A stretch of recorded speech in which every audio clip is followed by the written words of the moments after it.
Today's scripture reading is from Psalm 91 verse 1. He that dwelleth in the secret place of the Most High shall abide under the shadow of the Almighty.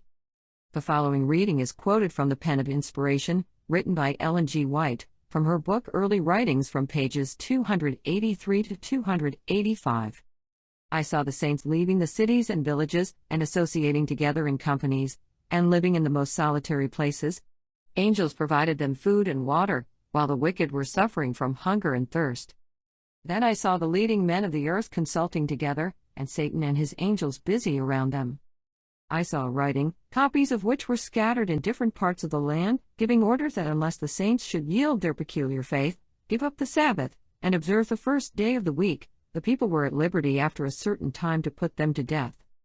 But in this hour of trial the saints were calm and composed, trusting in God and leaning upon His promise that a way of escape would be made for them.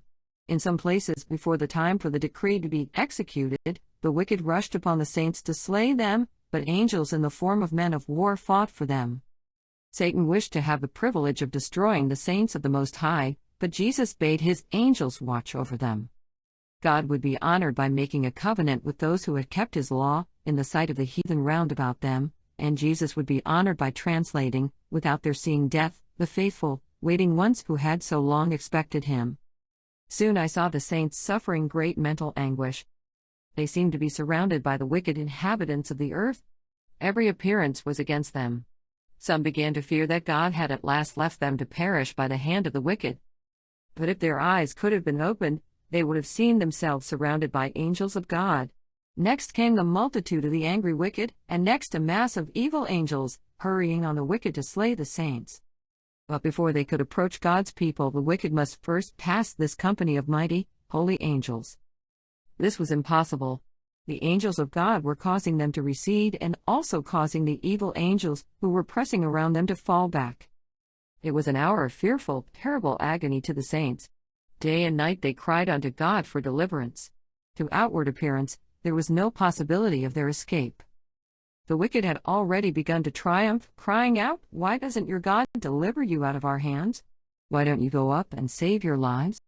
But the saints heeded them not. Like Jacob, they were wrestling with God. The angels longed to deliver them, but they must wait a little longer. The people of God must drink of the cup and be baptized with them.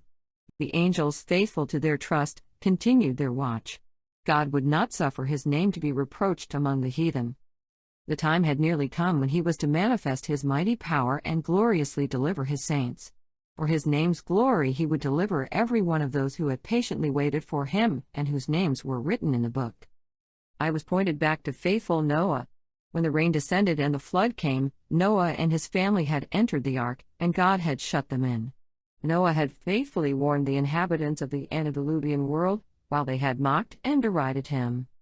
And as the waters descended upon the earth, and one after another was drowning, they beheld that ark, of which they had made so much sport, riding safely upon the waters, preserving the faithful Noah and his family. So I saw that the people of God, who had faithfully warned the world of His coming wrath, would be delivered. God would not suffer the wicked to destroy those who were expecting translation, and who would not bow to the decree of the beast or receive his mark. I saw that if the wicked were permitted to slay the saints, Satan and all his evil host, and all who hate God, would be gratified. And oh, what a triumph it would be for His satanic majesty to have power, in the last closing struggle, over those who had so long waited to behold Him whom they loved. Those who have mocked at the idea of the saints going up will witness the care of God for His people, and behold their glorious deliverance. As the saints left the cities and villages, they were pursued by the wicked, who sought to slay them. But the swords that were raised to kill God's people broke and fell as powerless as a straw. Angels of God shielded the saints. As they cried day and night for deliverance, their cry came up before the Lord. Thank you for reading, and may the Lord bless you abundantly today.